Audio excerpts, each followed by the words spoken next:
Menurutnya, konsep Madani juga menggariskan penstrukturan semula ekonomi berasaskan kepada etika mampang bagi mengelakkan pembaziran dan kemewahan, membasmi ketirisan dan rasuah, menyegerakan bantuan dan prasarana rakyat serta mengagihkan kekayaan secara saksama.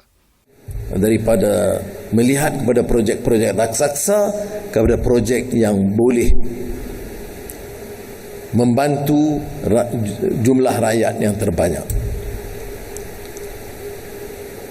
Keutamaan kita seperti mana saya tekankan dalam penstrukturan ekonomi ini dan pemulihan dan menjana ekonomi dalam kategori keutamaan ketiga ini termasuklah bidang ekonomi hijau dan renewable energy, soal digital yang merupakan cabaran baru dan tentunya aspek-aspek yang kita tinggalkan dulu yang harus diangkat semula termasuk bidang perkhidmatan, pelancongan dan industri teknologi tinggi. Dalam pada itu, Datuk Seri Anwar berkata jumlah rakyat miskin di negara ini masih tinggi dengan kira-kira 136,000 isi rumah berada dalam kategori miskin tegar dan lebih 308,000 isi rumah dalam kategori miskin setakat Julai 2022. Justru Perdana Menteri mengusulkan indeks kemiskinan pelbagai dimensi dijadikan sebagai kaedah alternatif bagi mengukur kadar kemiskinan berdasarkan dimensi keperluan asas seperti tahap pendidikan dan zat makanan. Di samping itu, Datuk Seri Anwar turut memberi penekanan untuk memperkasa perusahaan kecil dan sederhana PKS kerana industri itu telah mencatat kemajuan pesat dengan membentuk 97.2% daripada perniagaan di Malaysia serta menggaji hampir 70% tenaga kerja negara. Golongan yang masuk dalam kategori PKS termasuk yang Bumi Putra itu harus diberikan peluang supaya dapat diangkat kedudukan mereka dan tidak dibolot sama ada dalam isu perolehan dan juga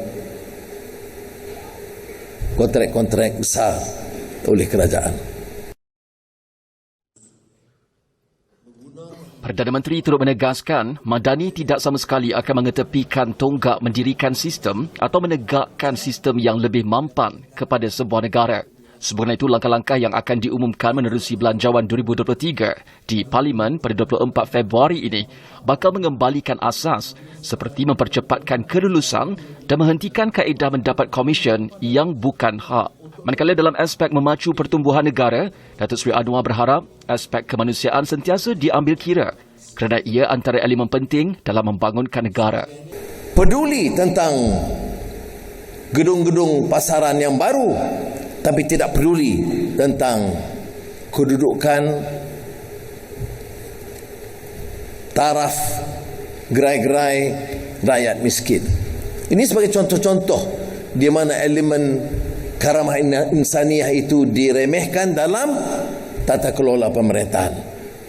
Jadi sebab itu pimpinan baik persekutuan atau negeri dan daerah, penjawat awam dari peringkat tertinggi sehingga kerendahnya dalam membincangkan soal pasca pertumbuhan, pasca normal yang disebut atau pasca COVID ini, manfaatkanlah pengalaman ini untuk belajar dari kelemahan yang lalu dan mengemukakan, bertindak sesuai dengan tuntutan baru. Perdana Menteri berkata seluruh kepimpinan dalam kerajaan perpaduan juga perlu meletakkan asas dan budaya baru serta meninggalkan perkara lampau yang memberi kesan buruk kepada negara. Buka pintu hati kita. Selamatlah negara kita.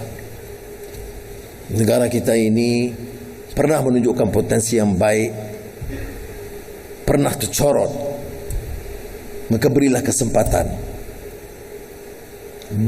untuk anak-anak kita, untuk generasi penerus, supaya harapan ini boleh dibina dengan kekuatan yang dimulai sekarang.